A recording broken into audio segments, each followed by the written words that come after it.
Hello, my little poets. I'm the BFP, the Big Friendly Poet, and I'm back with a new video lesson for you. This time, I'm going to show you how to build a poem. You can write a poem on any theme, or your teacher may give you a theme to write about. But first, we need to go to the land of Rhymecraft. In the land of Rhymecraft, your imagination is free to create. To write a poem, you need to build it a bit like a house, as without all the key parts, your poem probably won't work.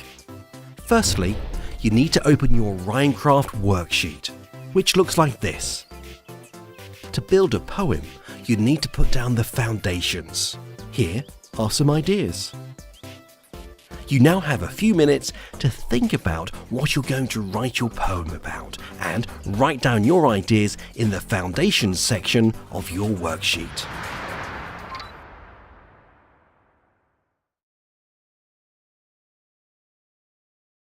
Laying the foundations is very important. If you don't know what you're going to write about, then how can you write a poem? Now you need to move on to the bricks, which are any poetic techniques you might want to use in your poem. If you're not sure what a poetic technique is, don't worry, I'm going to show you 3 examples. The first poetic technique is rhyme. A rhyme is when 2 words sound the same when spoken. For example, bright and night. Rhyming words don't have to be spelt the same to be classed as a rhyme. For example, to and do, or pause and laws. Rhyme is used in poetry to help the poem become more interesting. Rhyme can also be used to help create a pattern within a poem. The next poetic technique I'm going to tell you about is called metaphor. It's one of my favourite techniques and is used to make an even stronger image in the reader's head by describing a place, subject or object as something unlikely. Metaphors do sound complicated, but they're not, I promise. Here is a couple of examples for you. The ground was covered with a blanket of snow.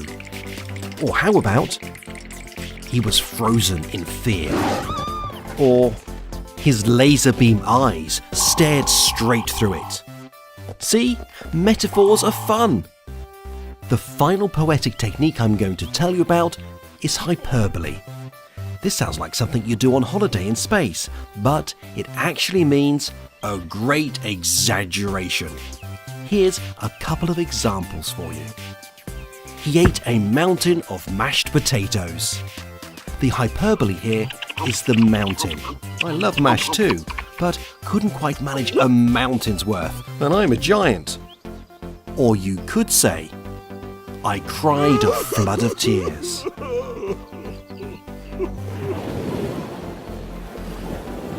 Now you have a few minutes to think about which poetic techniques you want to include in your poem. You'll have the chance to try writing your own example of rhyme, metaphor and hyperbole too.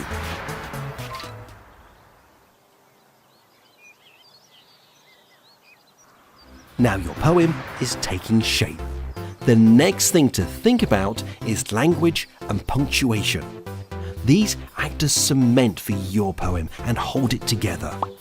Punctuation controls the speed of how the poem is read, as well as the expression. So, lots of commas and full stops slow down the pace of reading, while question marks, exclamation marks and ellipses add drama, intrigue or surprise for the reader. Right, so what do I mean by what language will you use? I'm talking about conjunctions and description using powerful verbs. Why say walk when someone could say tiptoe, stomp, march or stride? Why say ate when you can say scoffed, gobbled, munched or nibbled? What interesting words will you use to create your poem? You now have a few minutes to think about what language and punctuation you are going to use in your poem. write your ideas down in the cement section of your worksheet.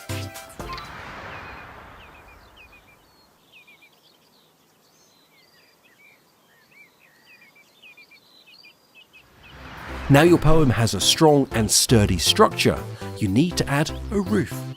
The roof is the type of poem you'll write. So, which poem form will you choose? There are lots of poetic forms, some are easier than others, from odes and sense poems to free verse and haiku. There are lots to choose from. If you're stuck for ideas, then have a look at the inventory in your worksheet. You now have a few minutes to think about what poetic form you'll use. Write your ideas down in the roof section of your worksheet. Now, let's bring words to life with poetry.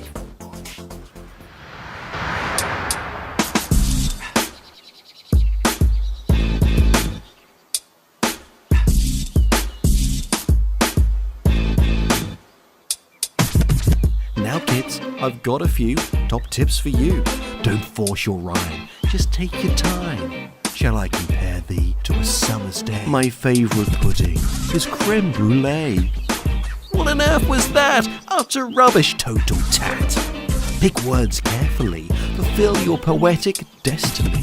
And punctuation is key, use it very wisely. It's the norm with a poetic form to stick to the rules and use the tools to build your verse, the best in the universe.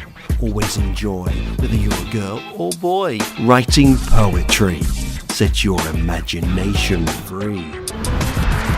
You're ready to write your very own poem. I hope you feel inspired, and I can't wait to read your work. Have fun, my little poets. My work here is done.